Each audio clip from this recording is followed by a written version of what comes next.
Good morning. So when I was thinking about what to present, and I think about the city as a plane and really kind of heading into its 2.0.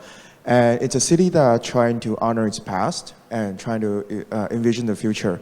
So I assembled some of the photos that we took yesterday and riding on the tricycles in the city, and kind of just use some of the case studies that I've done, and also some of the projects that I was leading or involved partially, and hopefully that could share, lend some experiences for the city of Penang. Next. So this is me, what I do. So my passion is connecting the dots. And obviously for the last 24 hours, there's a lot of dots that pop up in my mind. And I'm especially interested in a few different areas, sectors: education, startups, design, culture, creative economy. Sectors I work with: public, private, NGO, and government. Content development, I am a curator, event organizer, and I organize TEDxTpe and Shareable Cities creative platform. And this is a new project that happened in Taipei, and also run a makerspace called Maker Bar. And I'm also involved with Richard in the Pan Asia platform. Next. I wanted to kind of illustrate one of the projects that I worked on in Taipei called Shareable Cities. The reason why I use this as an example is because I think we talk about development and we talk about resilience, and we also talk about constraints. And I think one thing that's really speak volume to me is how do we use the limited resource and create a circular economy. It was this project, Shareable City, was supported by ex-commissioner of Taipei, and it was actually a week-long event that looked into the policy and as well as the workshops, art salons, and co-creation activities bring together citizens, artists, designers to exhibit their work, but under the theme of sharing economy. We also organize a hackathon. It's called City 24. It is within 24 hours, designers, policymakers, artists come together to brainstorm an app or a solution to make the city better. And the city government actually implemented 3 of the apps that were made. One is called AirPMP. It's an app that helps cars to look for parking space. So instead of Airbnb, it's AirPMP. So we started last year, and we brought together Tokyo, Seoul, Seattle, and this year we're going to Hong Kong, and hopefully later on we'll have the chance to launch in Penang, and sort of using Shareable as a theme to communicate the value of the future economy. Next. What I see yesterday, wow, what happened to the photo? This is supposed to be 3 different photos. Yeah. I see a lot of this guy because he's riding a tricycle for me. There's a lot of dots that pop up in my mind. One is abundance. I feel there's abundant resources in Penang and humanity, and I feel Penang share the similarity with Taiwan. Especially, I come from the southern part of Taiwan, Kaohsiung, which is a seaport as well, and relentless pursuit and efforts of making things happen. Nature and responsible tourism. I feel I get a sense of pain when the bus drove through the new development area of I forgot the name, Kearney Drive. I feel it wasn't done really responsibly. I feel the future of tourism should be relational and responsible. And it would be great that all of us start thinking about what it means to be responsible. Diversity, culture, heritage, and design, obviously very, very obvious, kind of permeating through the city of Penang. Next. I sort of use this easy diagram to showcase what I think would be important for Penang to leap forward. I think that instead of, there's a very strong light here. So I think of going through different cycles of economic development. Penang can jump directly to what I call a future economy. These are some of the opportunities that are identified in Asia And I think Penang has all these elements ready in place, but it needs some sort of integration and synthesize to make it happen.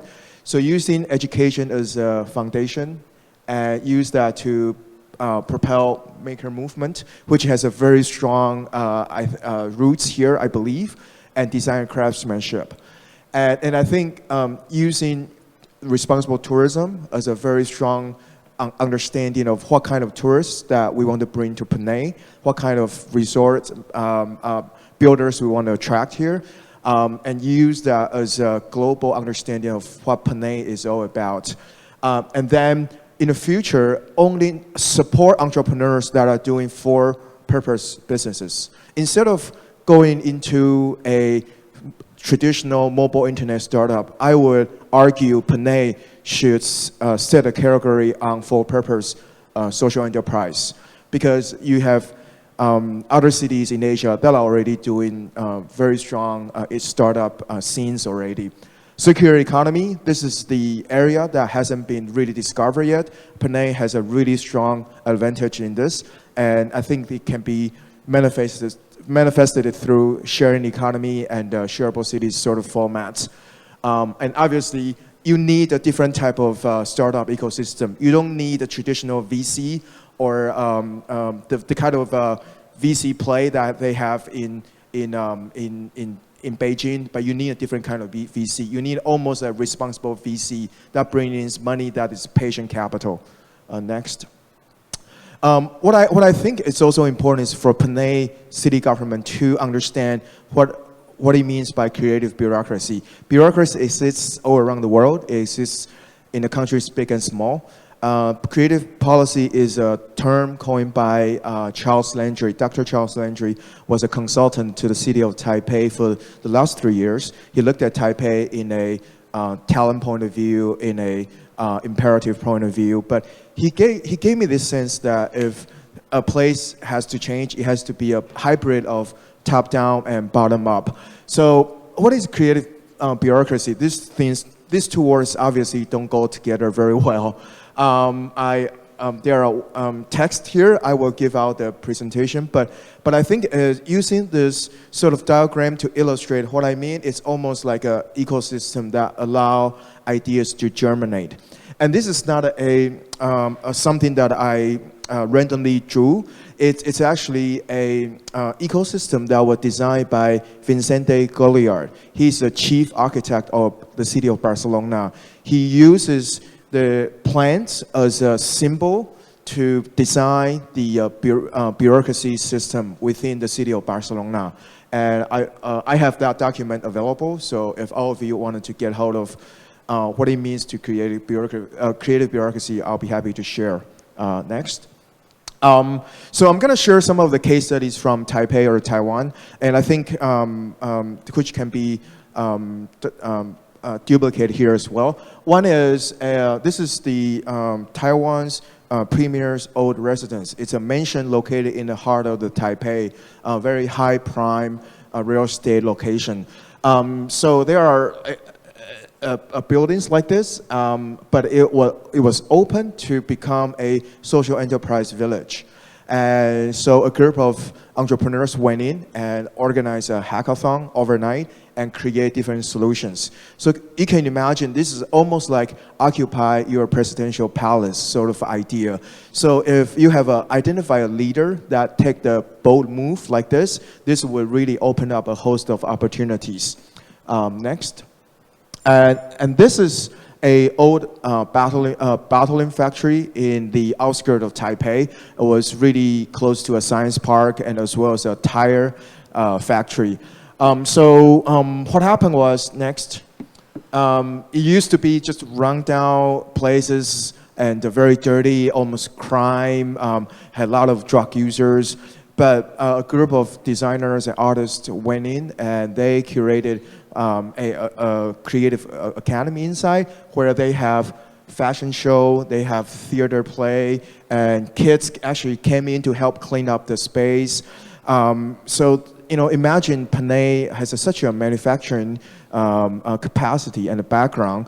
What if some of these warehouses were open and released for creative people to use it and kind of prototype it. And this now has been an evolution of new ideas that happen next to the science park. Next. I want to share this idea because I was a curator for this project for 6 months. It's called Treasure Island in Taipei.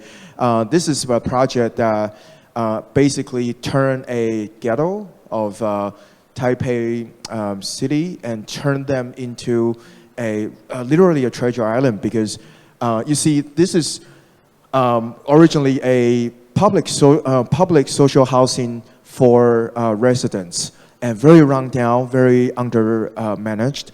But then a group of designers, artists, and with the support of a commissioner as well, went in and then curate in these little places with arts, design, and ideas. Next. So you see, they put different graphics and paintings along the alleyways and the steps, and then even they take the existing structure out of the leftover beams and created a lighting installation during the night. And then this is a sort of a sarcasm installation for all the energy waste in the city. So residents donated up to 1,000 lamps, and we lit it up there, and just to kind of made the point.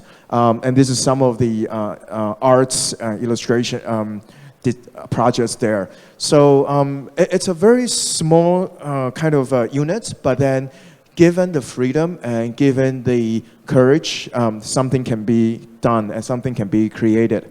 Next. So I use this case study or projects to understand really from a young person's point of view, what would the city want? What would the city desire for the future? And obviously, Malaysia or the city of Penang is a very young city. And what I think is important is paradigm shift starts with stakeholders on both ends, top and bottom, working together to create a shared future. It is a future with less consumed goods, built by for-purpose enterprises, working to create an ecosystem that is mutually beneficial to all. And I think it's important for top and bottom to understand this consensus. And this paradigm can start shifting when we work jointly. Next. Thank you. That's it.